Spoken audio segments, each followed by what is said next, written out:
Good evening, my little creatures of the night. Mr. Wendigo back again, and boy, have I got a harmonious tale for you tonight. New Jersey, the Pine Barrens, where the trees grow too close and the legends run deeper than the roots. You know what they say about corporate retreats, trust falls, team-building exercises, mandatory fun. Ugh, but some places have their own ideas about what team building really means. The old folks in South Jersey have rules about certain places. They know better than to speak of what lives in the pines, know better than to build where the land doesn't want building, know better than to gather in groups and make noise when something ancient is listening. 4 Texans just flew across the country for a weekend of trust circles and gratitude journals at a remote farm that promises harmony and reconnection. Robert, Steph, Jace, and Frank, good people, stuck in a bad place, about to learn that some team-building exercises end with screaming, and some things that live in the New Jersey woods. They've been waiting a long, long time for fresh meat. This is your late night creature feature. When the Pine Barrens go quiet, it's because something's hunting. Before we begin, where are you listening from tonight? Drop a comment. I like knowing who's out there in the dark with me. And hey, any of you corporate warriors been on a retreat that went sideways? Let me know. I collect these stories. Now then, let's talk about what happens when HR books the wrong campground. Chapter 1. Welcome to Harmony Ridge. You ever get an email so bad you can feel your blood pressure spike just from the subject line? Subject: mandatory team building retreat, building trust, building culture. It hit my inbox 3 weeks ago, right between a change order request and an angry note from a GC who can't read a framing schedule. I remember opening it at my desk in Dallas, staring at the bullet points like they were a threat. Where Harmony Ridge Farm, private campground and retreat center. When, Friday through Sunday. Who, core management team, required attendance. Why? To deepen trust, improve cross-department communication, and have fun. I read it twice, then leaned back in my chair and said, "Oh, cool. A fun weekend full of trust falls and shit.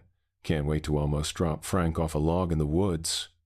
That's how I, Robert Sherholm, estimating manager for a mid-sized framing company, ended up bouncing up a narrow, potholed gravel road in rural New Jersey, watching pine trees close in around us like the intro to a low-budget slasher movie HR booked on Expedia. We're in a rented SUV, flying 4 Texans to Philadelphia and then driving them into the middle of nowhere was apparently cheaper than just not doing this. Steph's driving. Steph Ricard, materials manager, 39, divorced, fueled by black coffee and spite. She's got one hand on the wheel and the other wrapped around a gas station energy drink like it owes her money. Her dark hair's in a messy bun, aviators on, jaw clenched. She's the kind of person who'll tell you the truth even when you don't want to hear it, and I respect the hell out of that. Why is it always team building? She mutters. Why can't it ever be mandatory weekend at a bar with a tab? In the back seat, Jace Atkins, our trust manager, laughs. Jace is 28, looks like a grown-up frat boy who never quite got the memo. Backwards ball cap, faded Dallas Stars hoodie, tattoos creeping out of both sleeves. He's good at his job, better at making everyone else laugh when the pressure's on. Kid's got a daughter back home, Emma. She's 4. He showed me pictures last week of her finger painting. The painting was terrible. His smile wasn't. He kicks the back of my seat. "Dude, at least it's a farm," he says. Could have been some corporate hotel conference center with a fake rock climbing wall and a guy named Trevor screaming about synergy. I scroll through the packet HR emailed us, thumb flicking through PDFs of sample activities. Day 1, Trust Circle, I read out loud. Partner sharing, values alignment, hike, campfire reflection. I lower my phone. Yeah, this is way better. From the third row, Frank Harris, vice president of sales and our corporate handler for the weekend, leans forward between the seats. He smells like hotel soap, aftershave, and the faint lingering stink of flight anxiety. Frank's 52, married 27 years, 3 kids, all grown. He's the guy who smooths things over when clients get pissy, the one who makes promises I have to figure out how to keep. Good guy, means well. Sometimes that's worse than meaning nothing at all. Let's at least go in open-minded, Frank says, in that soothing sales guy voice. The owner's paying good money for this, and HR worked hard putting it together. The owner, I say, is on a beach somewhere, and HR clicked the first result under cheap team-building cult compound near the airport. Steph snorts. Frank chuckles, but his eyes flick to me. Come on, Robert. You've been buried in bids for 6 months. Little fresh air, little walking in nature. You might actually remember you have legs below the knee. Joke's on you, I say. I plan to spend the entire time sitting in a folding chair and resenting you. Put that in your gratitude journal later, Jace adds. We round a curve and the trees suddenly thin, opening into a small clearing. A weathered wooden sign leans at the edge of the road, its once cheery paint chipped and flaking. Harmony Ridge Farm. Retreat. Restore. Reconnect. An arrow points up a narrower lane, ruts filled with rainwater. Harmony Ridge, Steph says. That's not ominous at all. Yeah, I say. I'm sure people totally leave here in Harmony, and not in bags. She turns up the lane. The farm is generous. There's a cluster of small, dark-stained cabins surrounding a central gravel lot.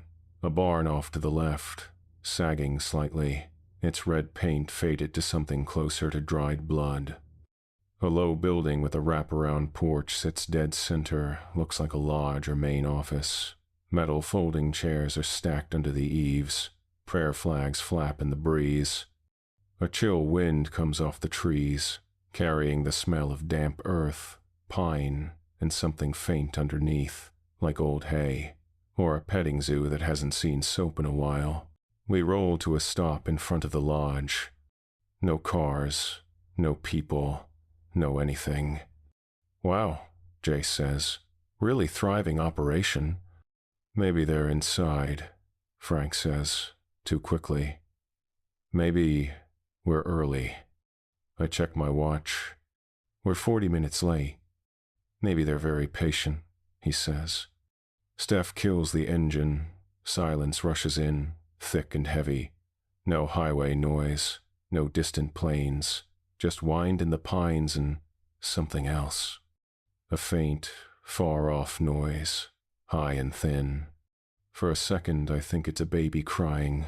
Then it bends up into a kind of shriek and cuts off. We all go still. Fox? Steph says. Yeah, I say. Could be, or whatever eats foxes. We climb out. The air is colder than it looked from inside the car. Wet cold that slides under your jacket. Gravel crunches under our boots. Somewhere, metal clanks once, like a loose gate bumping. There's a chalkboard sign on the lodge porch. Welcome, Harmony Ridge guests. Check in inside. A drawn heart hangs off the exclamation point like a tiny threat. Steph glances at me. You first, Sherlock. I'm estimating manager, not sacrificial intern. We go up together. The lodge door is unlocked. It creaks when I push it open. Of course it does. Inside, it's exactly what you'd expect. Reclaimed wood, everything. Mason jar lights, inspirational quote signs. A fake gas fireplace flickers in the corner. There are shelves of board games, trust exercises, in cardboard form and a counter with a little brass bell and a ledger. No one behind the counter. No friendly retreat coordinator in yoga pants. No one at all. Hello? Frank calls. Harmony Ridge? Hello? just the hum of the fridge behind the reception desk and the ticking of a wall clock shaped like a chicken. I ring the bell. It tings into the emptiness. Nothing. On the counter, propped against a ceramic rooster, there's a white envelope with Frank Harris, Dallas Framing Group, written in looping handwriting. Well, I say, at least they spelled your name right. That's something. Frank opens it. A key on a rustic keychain clinks into his palm, along with a folded note. He reads, lips moving. "What's it say?" Jace asks. He clears his throat. "Dear Harmony Ridge guests, welcome. I'm so sorry I couldn't meet you personally." Frank glances at the empty lodge. "But I've had to run into town for an emergency. Your cabins are ready and labeled. Please make yourselves at home and we'll begin your program tomorrow at 9 a.m. With coffee and connection in the lodge. Dinner is stocked in the communal kitchen. Sign the waiver on the front table before exploring the grounds. Love and Light, Maribeth, Program Director." Love and light, I repeat. Always suspicious when someone runs a place like this and signs emails like a cult leader. Steph wanders toward a small round table in the middle of the room, where a stack of papers waits alongside a jar of pens and a taper candle burned halfway down. "Oh look," she says, I voluntarily waive my right to sue when I die falling off a trust ladder forms." "Legal knows what it's doing," Frank says. "Do they?" I say. "Because this looks like it was downloaded off Google by someone with essential oils in their email signature." I pick one up. Harmony Ridge Farm. Liability waiver and release. Under that, the usual stuff. Injury, illness, insects, animals, emotional distress, spiritual experiences, then a section that makes me frown. Unexplained environmental phenomena, including but not limited to lights, sounds, animal disturbances, and anomalous movement of wind, fog, and foliage. I read, "What? Are we signing off on being haunted?" "Probably just them covering themselves for weird noises in the woods," Frank says. "Wind, owls, that sort of thing." "They spelled anomalous as wrong," Steph notes. Jace leans over my shoulder. "Dude, it literally says I acknowledge that the natural world is unpredictable and that Harmony Ridge Farm is not responsible for acts of God, wildlife, or the unknown." He grins. Weirdly metal. I look at Frank. "You brought us to the legally not responsible for the unknown farm." He forces a laugh. "Just sign it. We'll be fine." I sign, because I like my paycheck. Everyone else does too. There's a clipboard next to the stack with Dallas Framing written at the top, blank underneath. Steph signs next, then Jace, then Frank, who adds his signature like a man affixing his name to a treaty he doesn't fully understand. When we leave, a faint gust of air from the closing door makes the candle flicker. For a moment, the flame gutters low, almost out. Then it flares back up, stronger, twisting sideways like it's being pulled toward the window. I tell myself it's just wind and follow the others out onto the porch. Harmony Ridge turns out to be 4 cabins in a semicircle, each with a hand-painted plaque. OAK, Pine, Maple, Cedar. Our group gets Pine. Inside, it's small but clean. 2 bunk beds, a narrow bathroom, a space heater that rattles ominously, thin quilts in forest green, motivational nature photos on the walls. Steph drops her duffel on the bottom bunk and flops down with a groan. "This is some straight-up church youth group shit," she says. "If someone busts out a guitar, I'm leaving." Jace peeks out the window. "There's like no one else here. I thought retreats were big groups." "What if we're the only ones this weekend?" I say. "Private attention. Maximum trust." "Maximum murder," Steph says.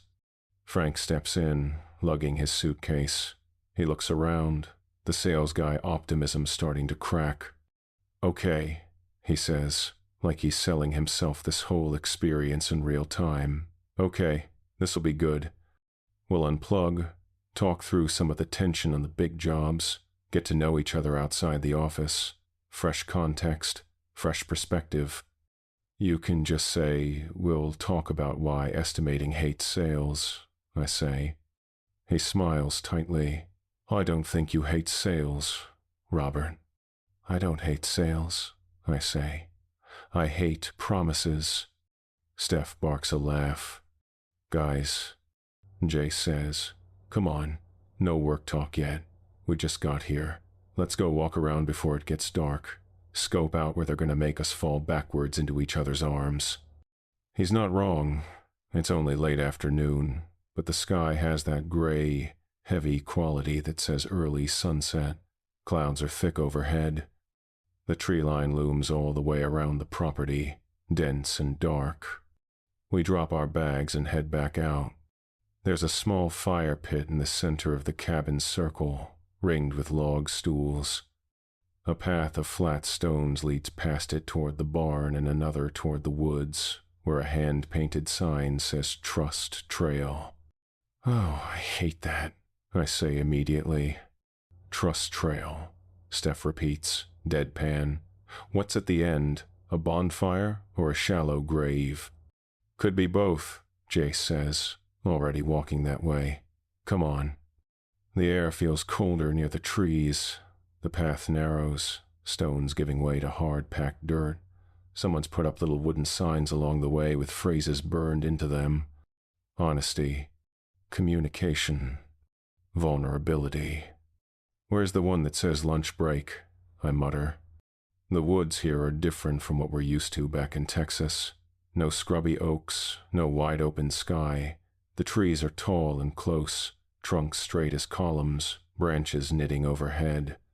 It feels like walking down the aisle of a green cathedral, except the choir is just wind and the weird, distant cry we heard earlier. Every so often, the path splits and rejoins, like it was designed by someone who likes mazes a little too much. There are ropes tied between trees in a few spots, probably some low ropes, coarse nonsense we'll be forced to navigate while communicating our needs. We reach a small clearing with a circle of stumps. In the center, there's a low wooden platform, maybe a foot off the ground. Let me guess, I say. Trust Fall Station. There's a laminated poster nailed to a nearby tree. The fall of trust. Partner up.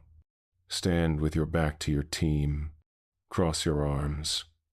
Close your eyes. Fall, trusting them to catch you. I'm not closing my eyes, Steph says. I don't trust any of you that much sober. Good instinct, I reply. Frank laughs, but his eyes are on the woods beyond the clearing. How far do these trails go? He asks. I squint past the trees. The path keeps going, curving deeper into the pines until it's swallowed by shadow. Maybe loops around, Jace says, or connects to another campground. I saw on the website they have like 10 miles of trails. Of course you actually read the website, I say. He shrugs. I like knowing how far I'm going to have to walk hungover. A wind gusts through, suddenly a sharp, cutting blast that makes the trees sway and drops a scatter of dead needles onto us. It's colder, somehow, than the air just a few feet back on the path. The hairs on my arms stand up under my jacket. With the wind comes a smell, sharp and rank, cutting through the clean scent of pine, like wet animal, or something that's lived in its own filth for too long. Jesus, Steph says, wrinkling her nose. Did something die out here? Frank rubs his arms. It's just nature.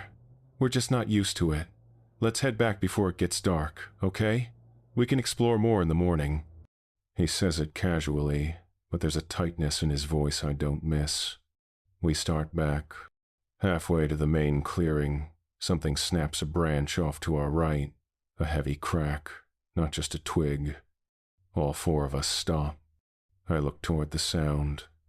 There's nothing but trunks and the dim, greenish light between them. Then, faint and far off, comes that cry again, high and thin, like an animal scream, except it's wrong. It doesn't rise and fall the way a fox does. It warps, bending up through notes no animal should make, like metal being torn in half. It cuts off abruptly, leaving my eardrums ringing. "That's not a fox," Steph says quietly. "Nope," I say. Jace grins, but it's a little forced. Probably just, like, some weird Jersey bird, or a coyote with asthma. "Coyotes don't climb trees," I say. "Who says it's in a tree?" That's the problem. I don't know where it came from. The sound bounced around the trunks, directionless. Frank clears his throat. "Let's go. We're losing the light." We don't argue. Back at the cabins, the sky's gone from gray to leaden. The air feels heavy, like there's a storm coming.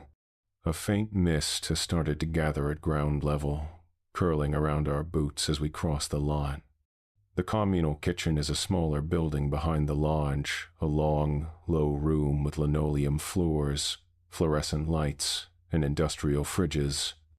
There's a laminated sign on the wall listing our meal plan: Friday night welcome chili, Saturday pancake breakfast, DIY sandwich lunch, harvest dinner. We find a big pot of chili in one of the fridges with DF Friday scrawled on the lid and a note. "Heat to simmer. Ladle. Enjoy." Steph lifts the lid, sniffs. "Smells fine," she says. "Either they made it today or this is going to be the last meal we ever eat." "Either way, I'm starving," Jace says. While the chili warms on the stove, we sit at one of the long tables. A laminated sheet titled "Tonight's Reflection Questions" sits in the middle. What are you most grateful for in your team? When did you last feel truly seen by a coworker? What is one fear you'd like to release this weekend? Is this retreat an acceptable answer for number 3? I ask. Steph taps the paper. "I'd like to release the fear of HR ever leaving me alone." Frank's trying to be good. I can see it. He's trying to buy into this the way he buys into every pitch, but even he sighs and rubs his temples. "Okay," he says. "Maybe we don't have to do all the questions. Not tonight. We're all tired." "Oh, thank God," Jace says. We eat. The chili is chili. Slightly too much cumin, not enough salt. Normal. Ordinary. The kind of thing you forget 5 minutes after swallowing. I cling to that normalcy like a life raft. Because every time the fluorescent lights buzz and flicker, my eyes drift to the small, square window over the sink. It looks out toward the tree line. The mist is thicker now, a low blanket rolling from the woods toward the cabins. I'd call it creeping, but that sounds dramatic. It just moves. Slowly, steadily. At one point, while Frank's talking about nothing, I see something else out there, just for a second. 2 small points of light low to the ground near the trees. I freeze with my spoon midway to my mouth. They're too high for a flashlight, and too steady for fireflies. Pale, whitish yellow, not big, not bright. They blink out, come back, move sideways. Like eyes. I blink, and they're gone. "You okay, Robert?" Frank asks. "Huh?" I realize I'm still holding my spoon in midair. "You zoned out for a second." "Yeah," I say, just thinking about how much trust I'm going to build when I puke this chili up on the ropes course tomorrow. They laugh. The moment breaks. I don't mention the lights. Not yet. It's full dark by the time we head back to PINE cabin. The mist wraps around our legs as we walk, wet and cold, clinging to our jeans. The trees are just silhouettes now, tall black shapes against a slightly less black sky. There are motion sensor lights on the corners of the buildings, but they flick on and off weirdly, like they're half asleep. One above the lodge clicks on as we pass, buzzing loudly, then dims to a stubborn glow. "Place is kinda creepy at night, huh?" Jace says. sounding almost pleased. I'm sleeping with my hoodie pulled over my face, Steph says. Frank smiles. You're all adults. No one's making you do ghost stories around the... A sound cuts across the lot. Not the scream from earlier, something closer. A sharp, heavy thud, like something big just hit the ground hard. We all stop. The sound came from the direction of the barn. A second later, there's a metallic rattle, a chain, gate, then silence. Probably just, animals, Frank says. Big ones, Steph says. Cows, Jace offers. Horses. Those are not the kinds of animals that fall out of the sky, I say.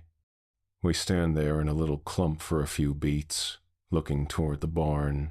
Its wide doors are shut, the gap between them black. Somewhere inside, something scrapes.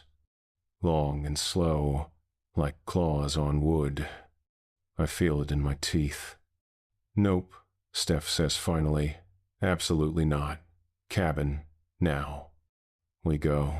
Inside Pine, the heater ticks as it warms up. We change into sweats. Steph claims the bathroom first. Jace sprawls on the top bunk, scrolling his phone, searching for a signal. Dude, he says. No service. Good, I say. Maybe HR can't email us any more fun. Frank sits on the lower bunk across from mine, unlacing his boots. There's a furrow between his brows he's been trying to hide since the woods. He looks up at me. You think this place is safe? He asks quietly. I raise an eyebrow. You mean structurally or spiritually? He exhales a laugh, but it's weak. I mean, all of it. The lady's not here. The waiver's weird. The noises. I shrug. It's the woods, man. Woods make noises. We're just used to hearing trucks and sirens instead. He nods slowly. Yeah, you're right. I'm just tired. What I don't tell him is that my skin hasn't stopped prickling since I saw those lights in the mist. Steph emerges from the bathroom, brushing her teeth. Who's next? I grab my bag and squeeze past her in the narrow space. The bathroom's tiny. Sink, shower, toilet. The fan rattles when I flip it on, barely sucking up any steam. The mirror over the sink is streaked with old cleaner, turned silver at the edges. I lean in to wash my face. For a moment, when I look up, my own reflection looks wrong. The mirror warps a little, like the glass is thicker in places. My eyes look off, just slightly too wide. My skin paler in the harsh overhead light. Behind my head, through the crack in the half-open bathroom door, I see the window at the end of the cabin. Beyond it, just above the line of the sill, two small pale points hang in the dark. They're closer than before, higher off the ground, like something tall is standing just outside, peering in. The fan drones, my heart thumps. The points of light don't move, don't blink. I don't breathe. Then the motion sensor light over the cabin door clicks on with a pop, flooding the outside with weak yellow glow. The window becomes a flat rectangle of reflected glare. The points vanish. Robert? Steph calls through the door, voice muffled by toothpaste. You fall in? I stare at my own reflection. Yeah, I say. My voice sounds thinner than I want it to. Just trusting the sink. She snorts. Footsteps creak the floor outside. I shut off the water, pat my face dry, and open the door. On my way to my bunk, I glance at the window. The mist outside presses up against the glass like breath on a cold day, swirling slowly in the security light. Something has left streaks on the outside of the pane. Long, parallel smears running downward. Like something dragged wet, muddy fingers or claws down the glass. Or like hooves, I think, and don't know why. I say nothing. We get in our bunks. The heater hums. The wind rattles the eaves. Lights out. I don't know how long I'm asleep before the scratching starts.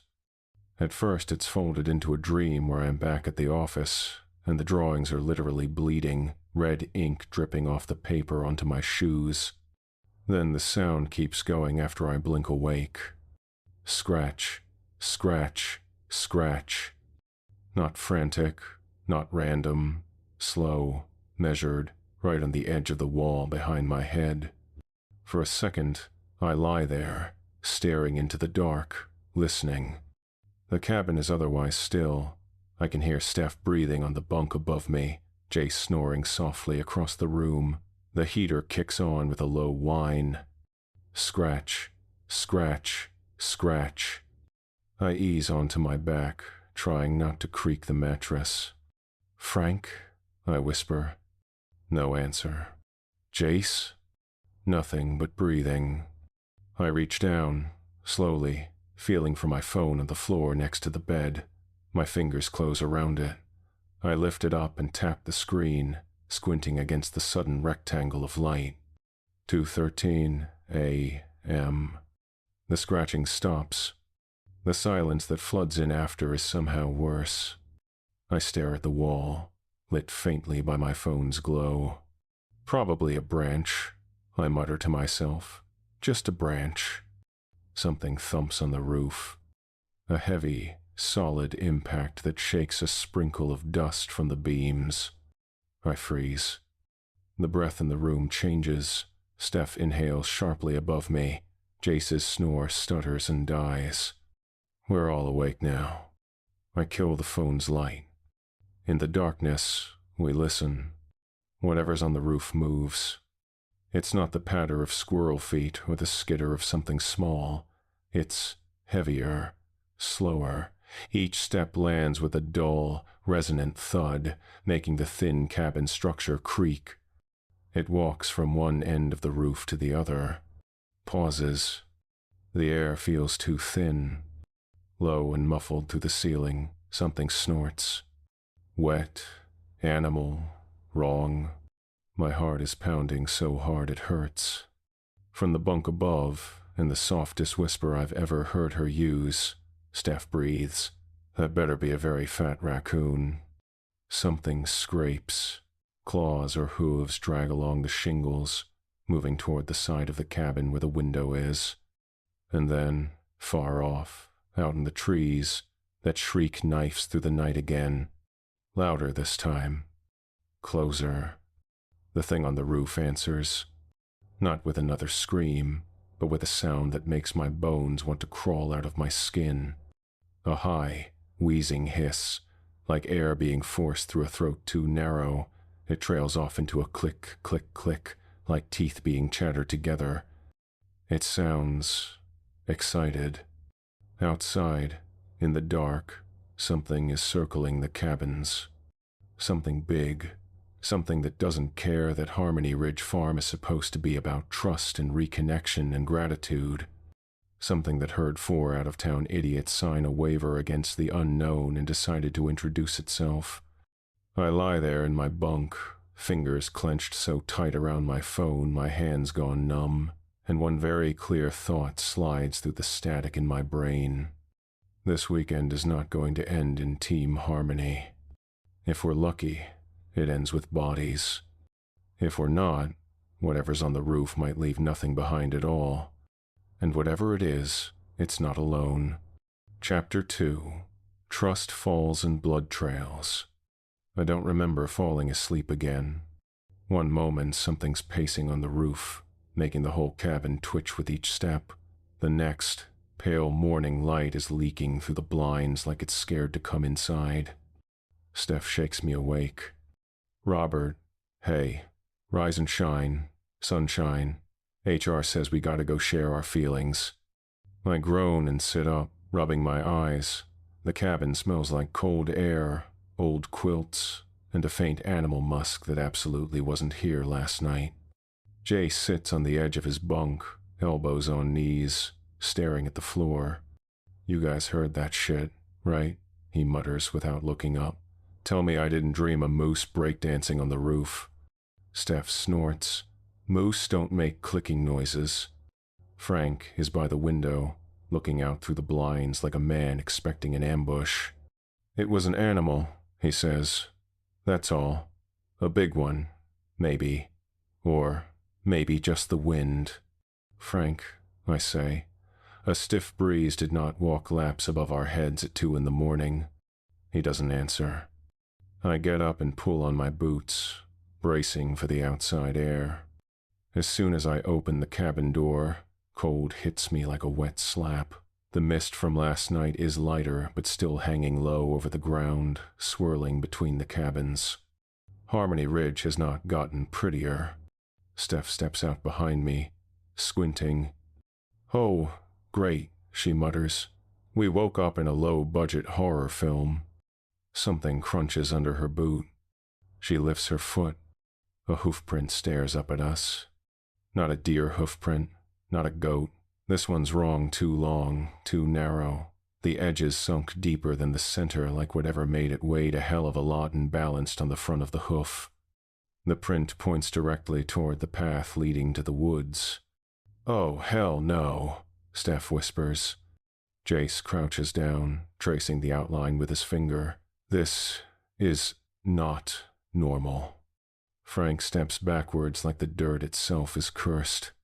"Come on," he says quickly, forcing a laugh. "We'll mention it to the retreat leader. There's probably—" A door opens across the clearing. We all jump.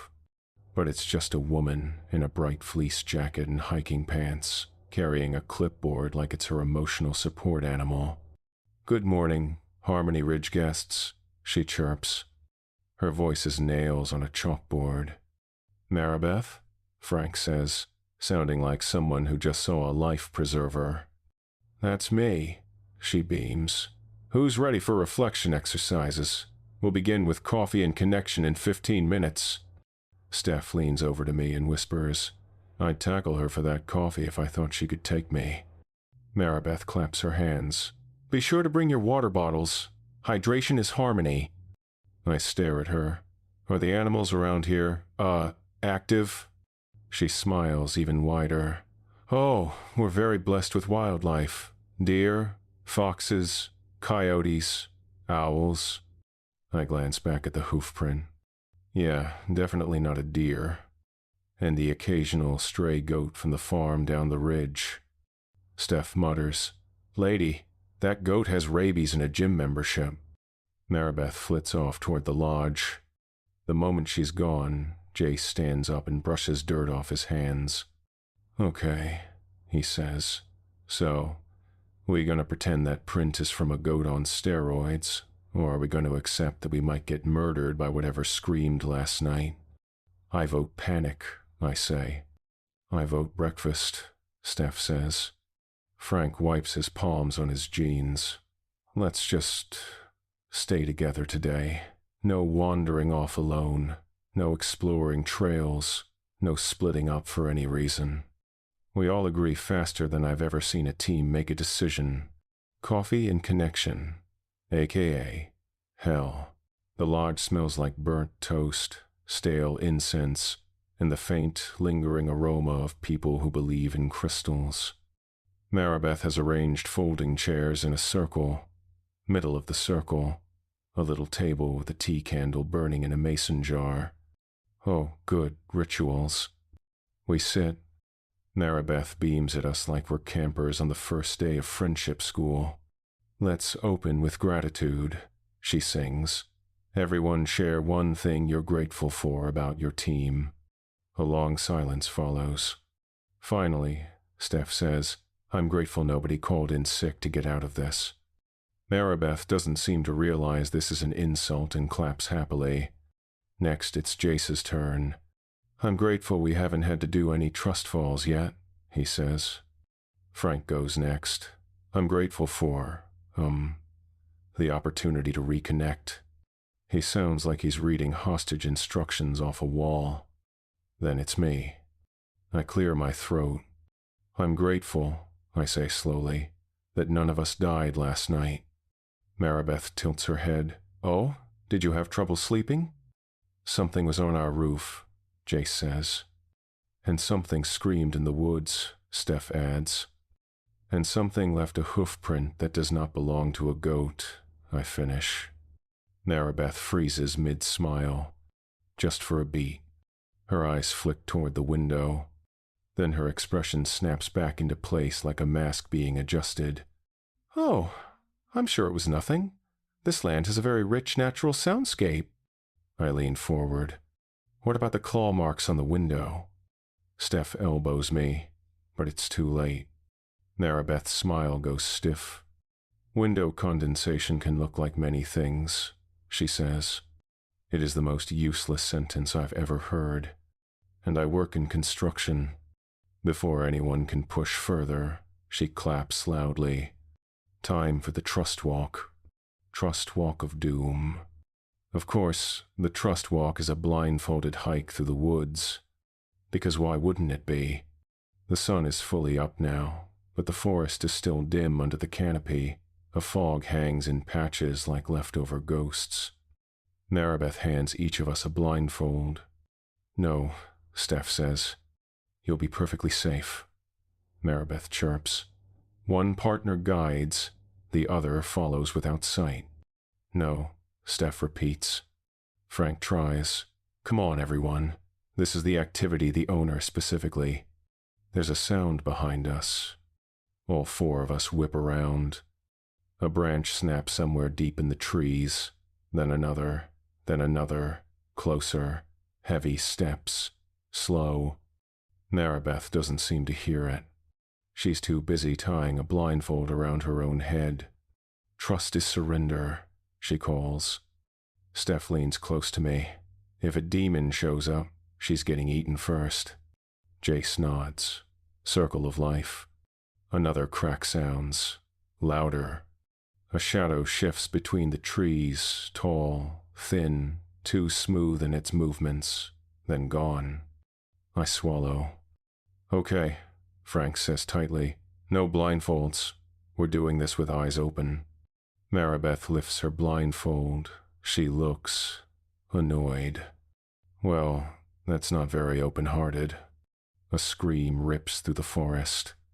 Not human, not fox, not anything nature intended.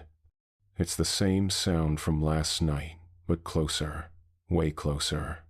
So close the ground seems to vibrate. Maribeth goes pale. Finally, she whispers, No, not again. Again, Steph snaps. Another scream, another crack of branches.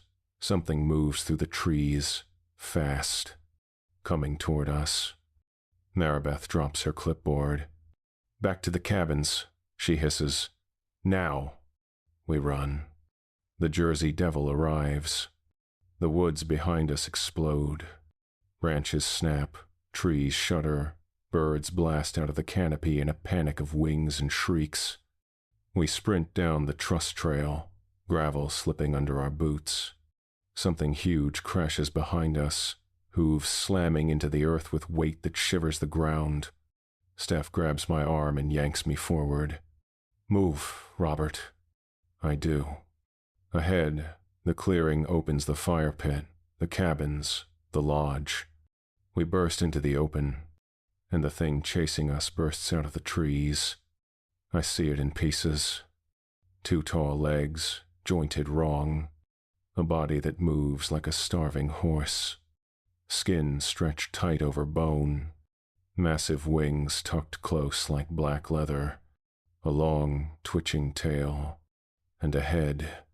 God. Its head. Goat-like, but elongated. The jaw hinged too far. Teeth jagged and uneven. Eyes burning like lanterns through smoke white. Unblinking, furious. It screams. The sound tears through my chest like a live wire. Maribeth shrieks, trips, and hits the ground hard. Steph skids to a stop. Shit. No. Frank grabs her arm. Leave her. Go. Steph hesitates too long. The Jersey Devil closes the distance in 3 impossible leaps. It hits Maribeth like a storm. The creature's claws punch through her back, ribs cracking like dry branches. She tries to scream, but the sound gurgles out wet and wrong. The devil's jaws unhinge, clamping down on her shoulder, tearing muscle and bone in one savage pull. Her body jerks once, legs kicking uselessly. Blood sprays across the gravel in thick arcs. The thing shakes its head like a dog with a toy, and Maribeth comes apart. Her eyes go flat, empty, gone. We run. Harder than I've ever run in my life. I don't look back, but I hear bones break. I hear something chewing. I hear wet sounds I will never forget if I live 50 more years.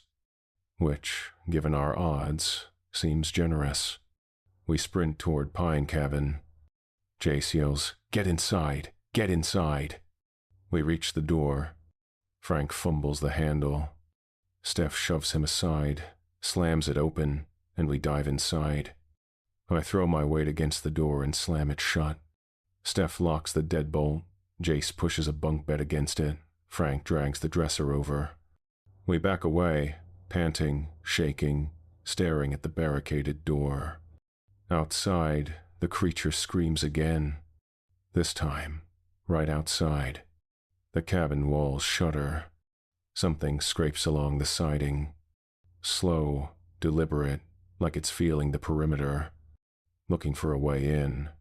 I grip the edge of the sink, knuckles white. Well, I breathe. Guess that's the trust exercise for today.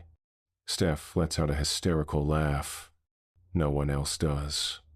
The devil drags its claws across our window. And this time, it doesn't run. It doesn't hide.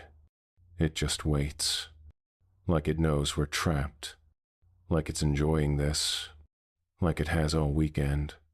The thing outside is breathing. Not fast, not frantic, slow, rhythmic. Like it's pacing itself. Like it's patient. Like it knows we're stuck in here with nothing but thin pine boards and bad choices between us. The cabin walls creak with each inhale. Frank whispers, We can't stay here." "No shit," Steph says, gripping the edge of a bunk like it's a lifeline. "But leaving means getting ripped in half like our cheerful retreat leader." "Technically only thirds," I say before I can stop myself. Jace chokes out a laugh that sounds more like he's on the verge of passing out. Something thuds against the wall. We freeze. The creature sniffs. A long, dragging inhale right at the boards. It coughs or laughs. Hard to tell when the sound is half rattle, half growl. Steph whispers, "We need weapons." I hold up the only thing in reach.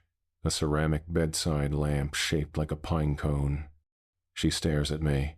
"Robert, I know you're doing your best, but put that shit down." Before I can argue, the devil slams its weight against the door. The entire cabin shudders. The bunk bed we pushed in front of it lifts an inch off the ground. Jace screams, "Holy shit, it's coming in." Frank runs to the back window. Cabin Cedar Maribeth said the office has a radio. If we get there, maybe we can. Another hit on the door, another crack of splintering wood. We don't have much time. "What's out the back?" Steph asks. I check the window. Fog blankets the path behind the cabins, swirling like it's breathing too. The tree line is dark, still, quiet. Too quiet. I swallow. The woods, the barn, or the weird prayer shack thing with the rope swings. Steph nods. "Okay, so nowhere safe." "Exactly," I say. "Options are die inside or die outside. Thoughts?" Jace wipes sweat off his forehead. "Outside has more room. I vote outside." Frank nods, trembling. "We make a run for the barn. It's big. Maybe we can hide. Maybe there's tools. Something we can use." "If it's empty," Steph says. "If..." The devil slams the door again, harder. A hinge screeches. "We're out of time." "Frank," Steph says, "when I open that window, You go first, then Jace, then Robert, then me. But, Frank, move. She flips the window latch. Cold air pours in. Frank climbs out, shaky, but moving. Jace follows, hitting the ground with a grunt. I'm halfway out when the door finally breaks. The entire frame splinters inward with a blast of shattered wood and flying debris. The bunk bed is shoved aside like cardboard. The Jersey Devil crawls through the hole, wings scraping the top of the frame, hooves punching divots into the floor. Its eyes burn like wildfire behind smoke. Its jaws unhinge. It sees me halfway out the window, and it screams. The sound hits like a pressure wave, my ears pop, my vision blurs. Go, Robert, Steph screams behind me, shoving me out. I hit the ground hard, roll, scramble to my feet. The devil slams its head through the window frame, jaws snapping inches from Steph as she dives out after me. She lands rough, cut on her arm, but alive. The creature tries pushing its torso through the window next, wings flaring as it forces itself forward. But the opening is too tight. It snarls, slashing at the air, its muzzle inches from us. Go! Steph yells. We run. The barn. Fog curls around our legs like grasping hands as we sprint across the clearing. The devil shrieks behind us, ripping at the wall of the cabin to widen the gap. Frank is ahead, yelling, "This way, this way."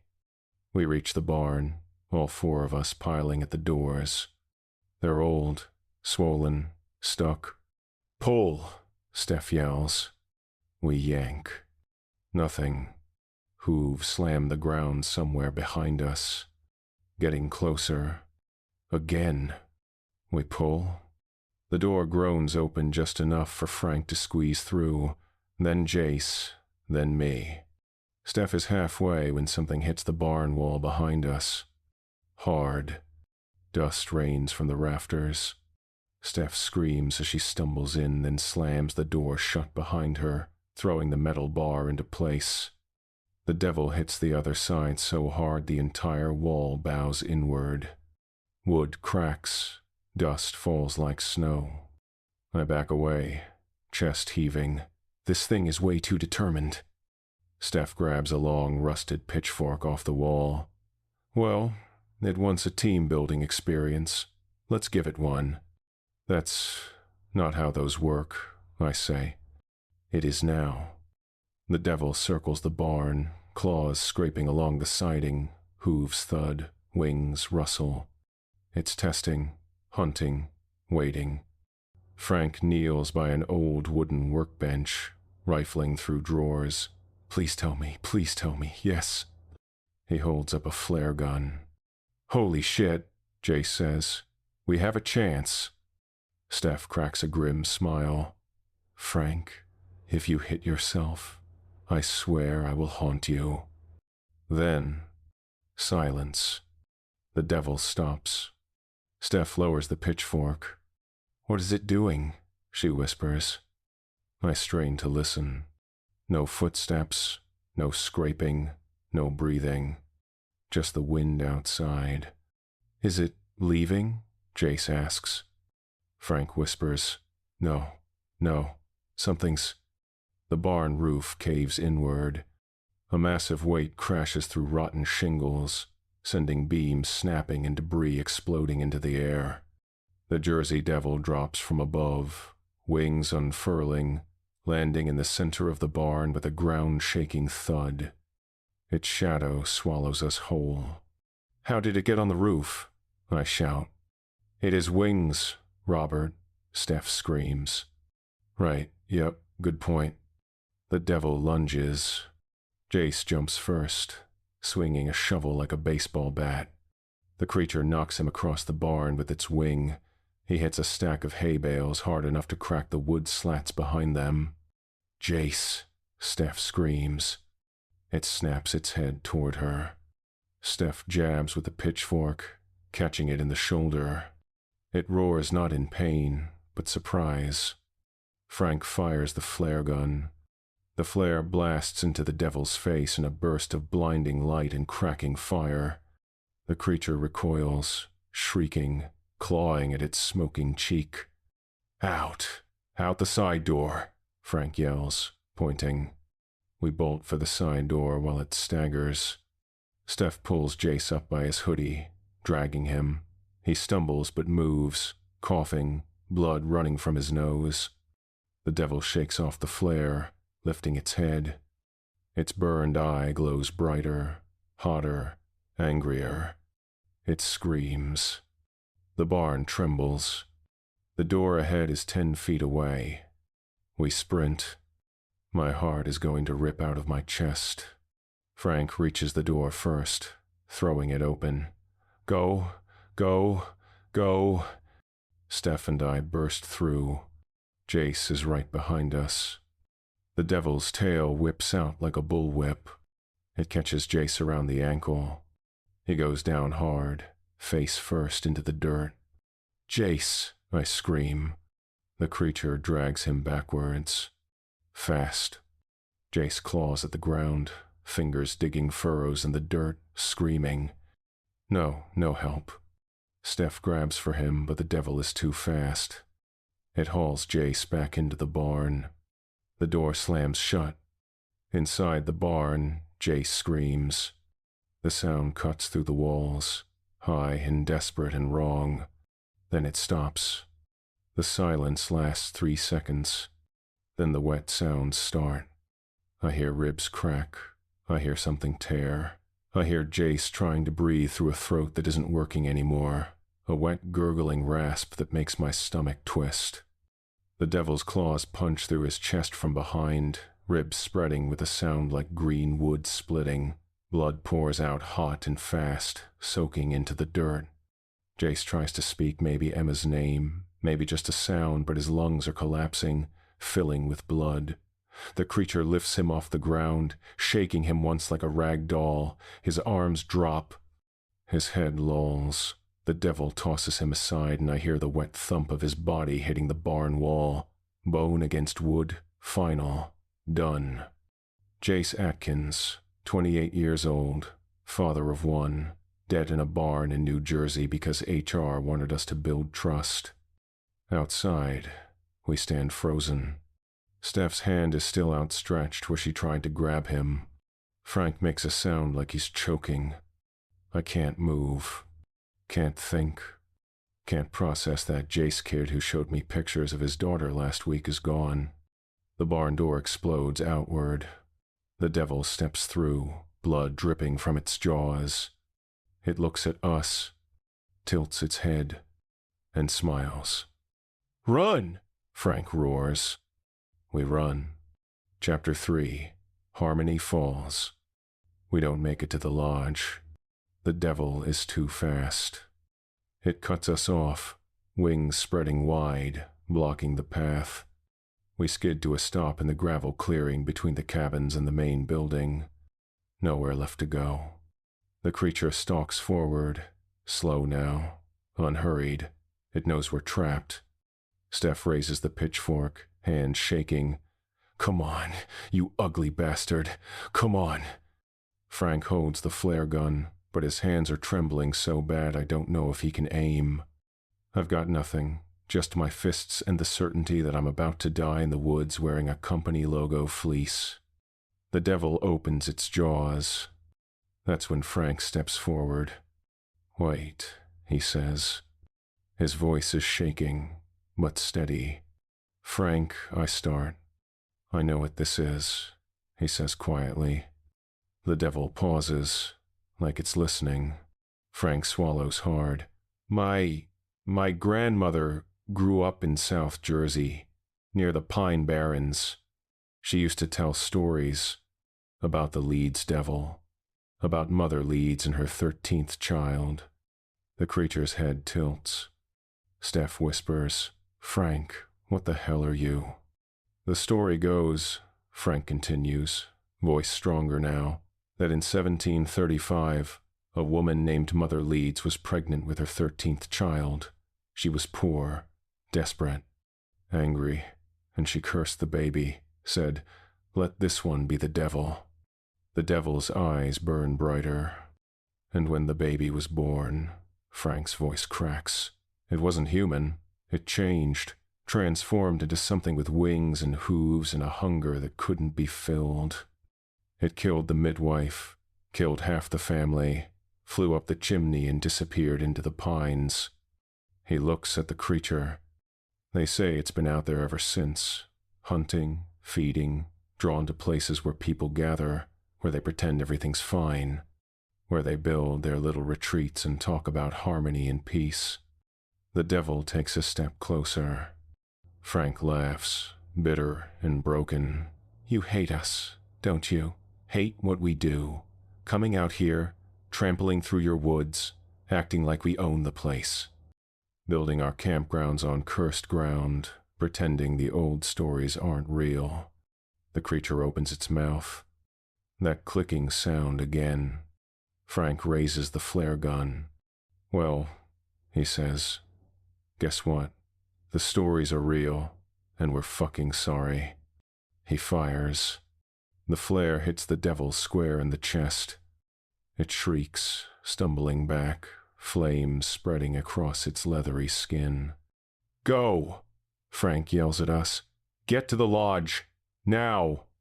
Steph grabs my arm. "Frank, go, God damn it!" We run. Frank stands his ground, reloading the flare gun with shaking hands. The devil recovers fast, too fast. It lunges. Frank fires again, but the devil is already on him. The creature's claws slam into his chest, lifting him off his feet. He gasps, blood bubbling up in his throat. The devil's jaws close around his shoulder, teeth tearing through muscle and bone with a sound like wet paper ripping. Frank's screams a raw, animal sound I've never heard a human make. His legs kick uselessly. The creature shakes him, and I hear his spine crack. His ribs cave inward under the pressure of those claws, organs rupturing, blood pouring out in thick streams that soak into the gravel. The flare gun falls from his hand. His eyes find mine for just a second wide, terrified, sorry. Then the devil bites down harder, and Frank's head snaps to the side at an angle that isn't possible. His body goes limp. The creature drops him. He hits the ground in a heap, one arm bent wrong, blood pooling around him dark and thick. Frank Harris, 52 years old, 3 kids, 27 years married, dead trying to save us. Steph and I reach the lodge. We crash through the door, slamming it behind us. My hands won't stop shaking. Steph is crying, silent tears streaking down her face. "Frank," she whispers. "Jace, oh God, oh God." Outside, the devil screams. It's coming. Final stand. We barricade the door with everything not bolted down. Folding tables, heavy chairs, a stack of firewood, a coat rack that looks like it retired from fighting in a war. The devil hits the porch. The boards crack. It snorts, claws scraping the shingles. The pressure in the air rises. The temperature drops. The candle by the fireplace gutter flashes. Steph grabs a fire extinguisher off the wall. If it comes in, we hit it until it stops moving or we're dead. I nod, can't speak.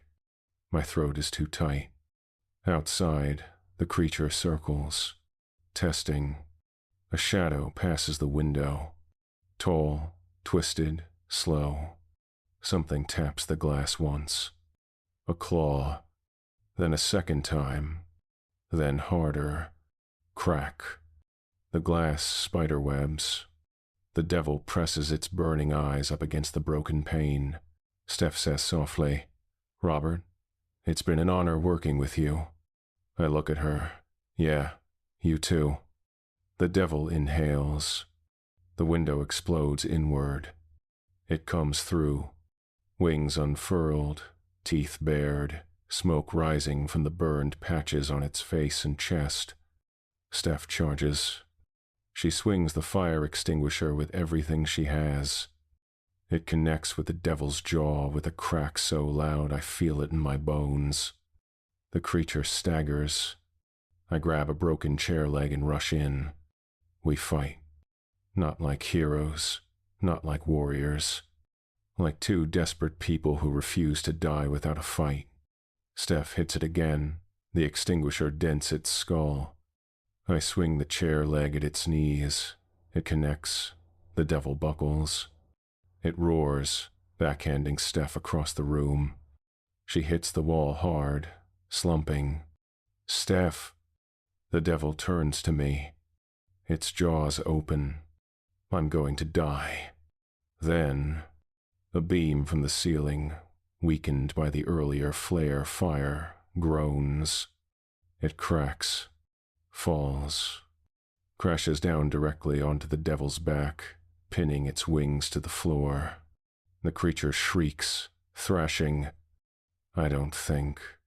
I grab the pitchfork Steph dropped, run forward, and drive it straight through the devil's throat. Black blood sprays.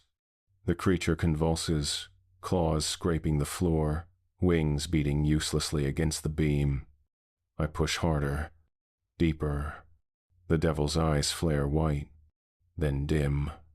Its body twitches once, twice, then goes still. No breathing, no movement, nothing. Smoke coils from its throat. The room is silent except for my ragged breathing. I drop to my knees. Steph, Steph. She groans, lifting her head. Blood runs from a cut above her eye. Did we kill it? I look at the devil's corpse sprawled across the lodge floor. Yeah, I whisper. Yeah, we did. She laughs. It sounds hysterical. Holy shit. I crawl over to her, help her sit up. We lean against the wall, side by side, staring at the dead monster. At the wreckage. At the blood. Frank's blood is still on the gravel outside. Jace's is still in the barn. Maribeth's is still in the clearing. We sit there for a long time. Neither of us speaks. There's nothing to say. Aftermath. The police find us 3 hours later. Turns out Maribeth's emergency in town was bullshit. She'd been running Harmony Ridge alone for 6 months, booking groups, taking their money, and hoping the devil wouldn't show up. It had killed 12 people over the last year. She knew. She fucking knew. The cops don't believe our story at first. Not until they see the bodies, see the claw marks, see the thing in the lodge. The news calls it a tragic animal attack. A bear, they say. Or a pack of wild dogs. Not the Jersey Devil. Never the Jersey Devil. Because that would be crazy. 6 months later, I'm back in Dallas. Back at my desk. Back to bids and change orders and emails from GCs who can't read a framing schedule. Steph works 2 floors down. We don't talk much anymore. When we do, we don't mention New Jersey. The company never did another team-building retreat. HR got the message. Sometimes, late at night when I'm alone, I hear it. That scream. High and thin and wrong. I tell myself it's just wind. Just a coyote. Just my brain trying to process what happened. But I know better. The Pine Barrens are old. The devil's been there since 1735. One dead monster doesn't end the curse. And sometimes, when I'm falling asleep, I hear hooves on my roof, scratching at my window, waiting. Because the Jersey Devil doesn't forget, and it sure as hell doesn't forgive. Folklore note. The Jersey Devil is one of America's most enduring cryptids, with sightings dating back over 280 years. The legend centers on the Pine Barrens of New Jersey, a dense, sparsely populated wilderness covering more than 1 million acres of coastal plain. According to folklore, the creature was born in 1735 in the small village of Leeds Point, A woman known as Mother Leeds, already struggling to feed 12 children, discovered she was pregnant again. In desperation and rage, she cursed the unborn child, allegedly saying, "Let this one be the devil." When the baby was born during a violent thunderstorm, witnesses claimed it appeared normal at first. Then, before their eyes, it began to change. The infant's body elongated, growing leathery wings, hooves, and a forked tail. Its face stretched into something resembling a horse or goat, with glowing eyes and razor-sharp teeth. The creature released a blood-curdling scream, killed the midwife, attacked the family, and flew up the chimney into the storm. Since that night, the Jersey Devil has been spotted throughout the Pine Barrens and surrounding areas. Sightings peaked in January 1909, when a wave of hysteria swept through New Jersey and Pennsylvania. Thousands of people reported seeing the creature. Footprints were found in snow. Livestock was killed. Schools and factories closed. Posses formed to hunt the beast, but it was never caught. The devil's appearance varies slightly between accounts, but common descriptions include a body like an emaciated horse or large kangaroo, standing upright on powerful hind legs, a long neck supporting a head that resembles a horse, goat, or dog, often with antlers or curved horns, massive bat-like wings spanning 10 to 15 feet, a long, serpentine tail, sometimes forked at the end, cloven hooves that leave distinctive tracks, eyes that glow red, yellow, or white in darkness, a scream described as both human and animal, terrifying to hear. The creature is said to be drawn to human activity, particularly groups gathering in the wilderness. Some folklorists believe it's territorial, viewing the Pine Barrens as its hunting ground. Others suggest it's a manifestation of the land's anger at human encroachment, a guardian spirit twisted by centuries of violence and displacement. Theories about the Jersey Devil's origins vary. The supernatural explanation: Mother Leeds' curse literally transformed her child into a demonic entity. The colonial cover-up: the devil was Mother Leeds' illegitimate child, hidden away and demonized to protect the family's reputation. The animal misidentification: sightings are actually sandhill cranes, owls, or other large birds seen under poor conditions. The hoax theory: the 1909 wave was manufactured by newspapers to sell copies during a slow news cycle. Despite official skepticism, sightings continue. The Jersey Devil has been reported by police officers, forest rangers, and civilians. Tracks appear. Animals are found dead and mutilated. And every few years, someone driving through the Pine Barrens at night swears they saw something with wings and glowing eyes crossing the road. The Pine Barrens remember, and some say the devil is still out there, waiting, watching, hungry. Well, boys and ghouls, that wraps up another terror-ific tale from the vault. Robert, well, he tried to build some trust, tried to survive the weekend, tried to follow HR's mandatory fun agenda. Too bad the Jersey Devil had its own team-building exercise in mind. And Frank? And Jace? They learned the hard way that some corporate retreats don't end with certificates and catered lunch, they end with your bones scattered in a barn. Maribeth kept booking those groups, kept taking that money, kept pretending everything was fine while the devil sharpened its claws in the pines, and Robert, he made it out. But he'll never sleep right again. He'll always hear those hooves on the roof, always feel those eyes watching from the trees, just how we love it. If this story crawled under your skin the right way, hit that subscribe button. New creature features drop every day, and trust me, tomorrow's even nastier. Leave a like if you'll never look at a corporate retreat the same way again, and drop a comment. Where are you watching from? Have you ever been to the Pine Barrens? Ever seen something in the woods you couldn't explain? I'm always hunting for the next nightmare. Remember, when HR books a mandatory team-building weekend, maybe check the reviews first, and if the waiver mentions acts of God, wildlife, or the unknown, That's your sign to call in sick. Until next time, kiddies, keep your fires burning and your eyes on the trees. This has been your late night creature feature. I'm Mr. Wendigo, and the Pine Barrens are always watching.